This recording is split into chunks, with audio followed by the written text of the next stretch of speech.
Oops, the microphone on my YouTube camera did not work during this video, so you are watching me in portrait mode. Thanks for tuning in. All right, welcome back to Avert Alzheimer's. This is pillar number 2, and pillar number 2 for Alzheimer's prevention is exercise. So last month we talked about how pillar number 1 was making sure that you were getting enough sleep. Now we're going to come to exercise, and today I'm going to talk to you about why exercise is so important for Alzheimer's prevention. So the first reason that exercise is so important for Alzheimer's prevention is because it gets the body moving. It keeps you from being sedentary. You get muscle growth, you get muscle tone from it, and the more you do these types of things, the healthier your overall body is. So you just want to get movement.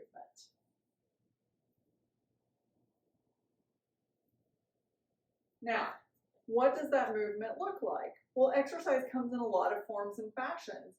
You can walk, you can jog, you can go rock climbing, you can ski, you can hike, you can lift weights, you can do body weight exercises, you can go swimming in the pool.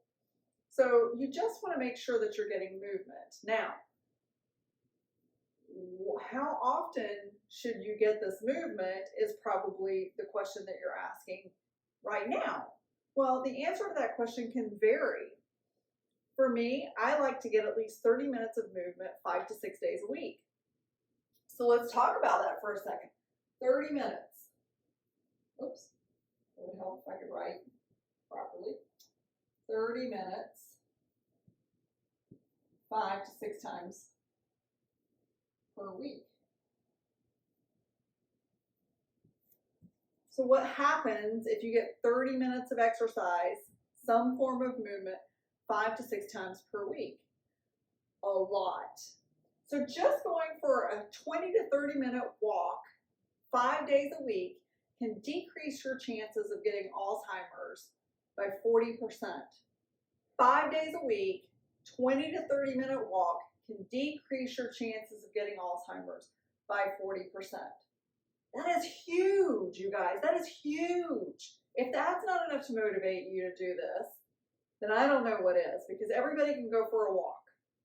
I live in Alaska, and I can even go for a walk in the dead of winter if I really want to, even if I choose to go to an indoor track or gym at one of the schools or universities. You can find a way to make this happen. So what else is exercise really important for? Here's the other piece. You get serotonin. So what does serotonin do for us? Every time we exercise, our body releases endorphins. When we release those endorphins, we get serotonin, which is something that makes you feel happy. So exercise can fight depression. Depression is one thing that will lead us into a sedentary life.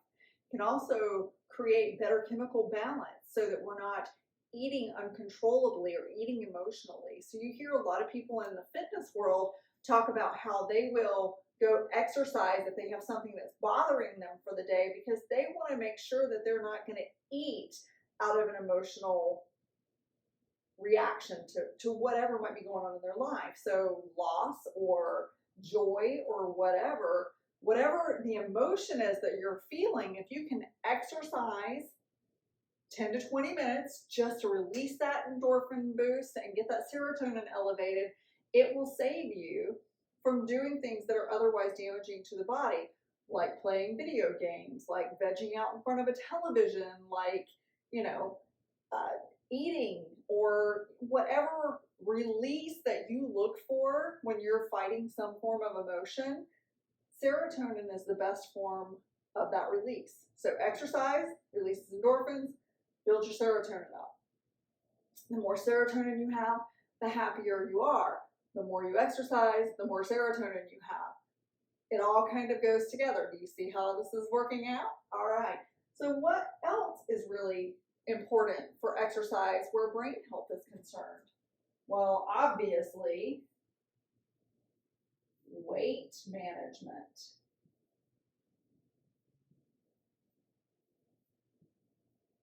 If you are exercising on a regular basis.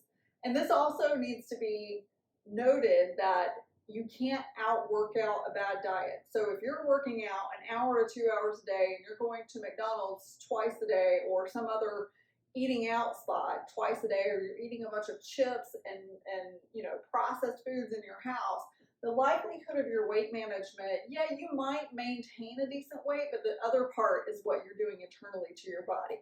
So keep in mind that while this is really beneficial for weight management to exercise on a regular basis, it's going to fold into your nutrition too, which is coming up in our next segment, but we're not there yet. But weight management is really important. So if you're doing a lot of cardio, chances are you're going to have a lot of lean muscle. That's ideally, if you look at a runner or someone who does a lot of cardiovascular type exercises, they have lean muscle mass. They have, really long, lean, thin legs and long, lean, thin arms, and their torso is usually pretty fit too. But that's pretty much where it starts and stops if all you're doing is cardio. So that's the next part that I wanted to talk about a little bit, is the types of exercises that we should be doing. So weight management can be controlled with cardio if you're going out for your jogs or whatever, but it can also really tie in, so cardio with strength training. And we're going to talk a lot about strength training throughout the course of this next few weeks.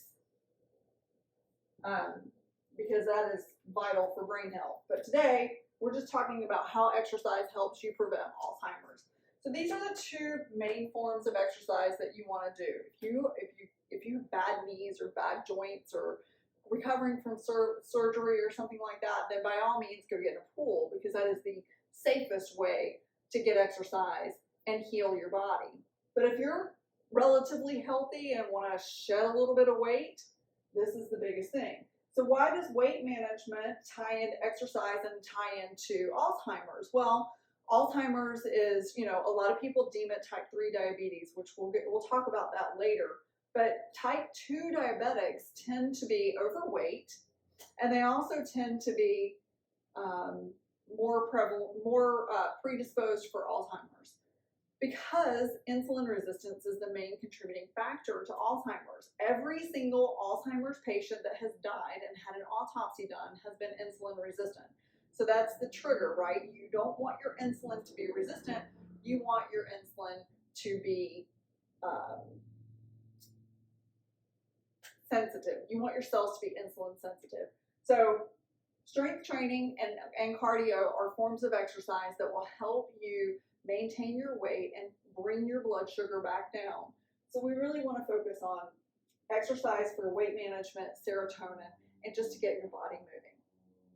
Now, if you watched any of my social media, then you saw me talk about BDNF. We're going to talk about that really quickly. We're going to talk about BDNF really quickly. If you watched any of my social media from last week, you saw I talked about. If you're not following me on social media, then why not? I am on Instagram. I'm also on TikTok and Facebook, but I'm most active on Instagram. So BDNF. Let's just cover that really quickly. Again, BDNF. What is BDNF? It is brain. I cannot spell today. Happy Sunday. Brain derived neurotrophic factor.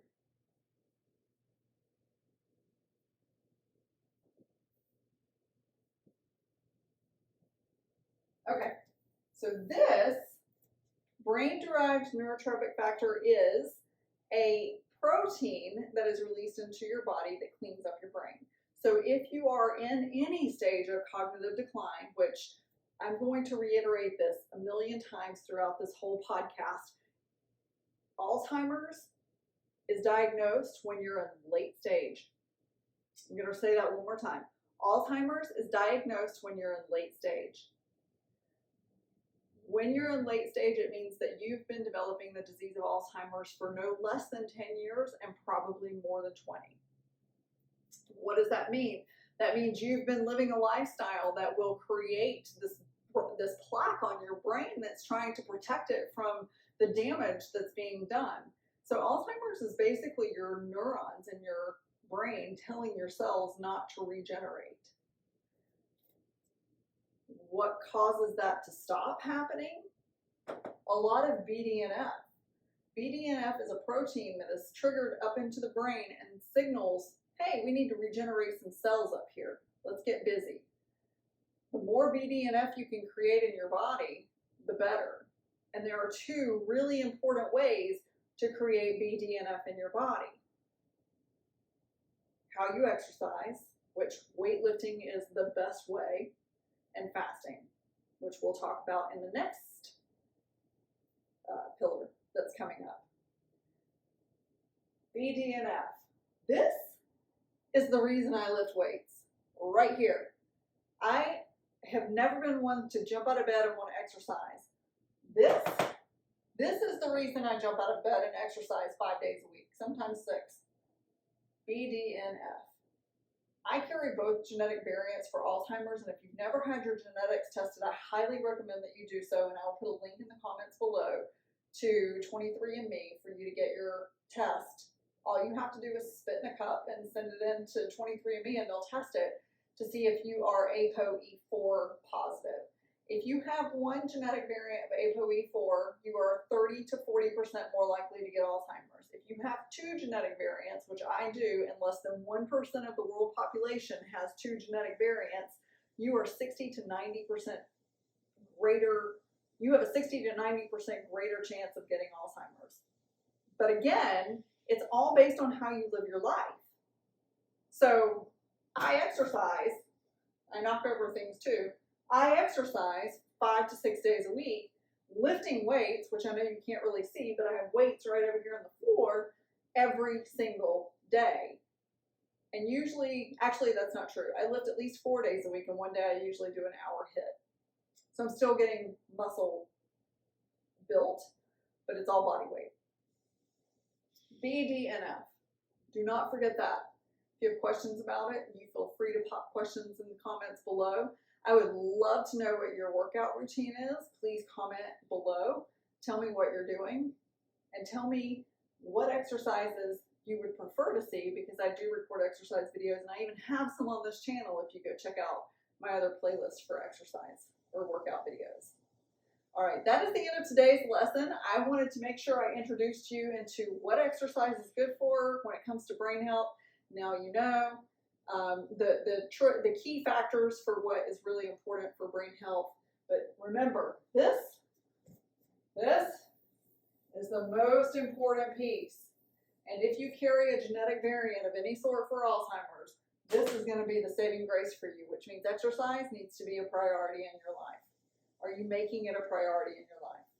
I hope that you are, and if you're not, I hope by the end of this series on exercise that you decide you're going to. So comment below, let me know what you liked about this video, what more you want to see on exercise, and if there's anything that you would really like for me to record in the next couple of 3 or 4 weeks while we're doing a month of exercise information, I'm here for you. All right, have a wonderful week. I'll see you next Sunday.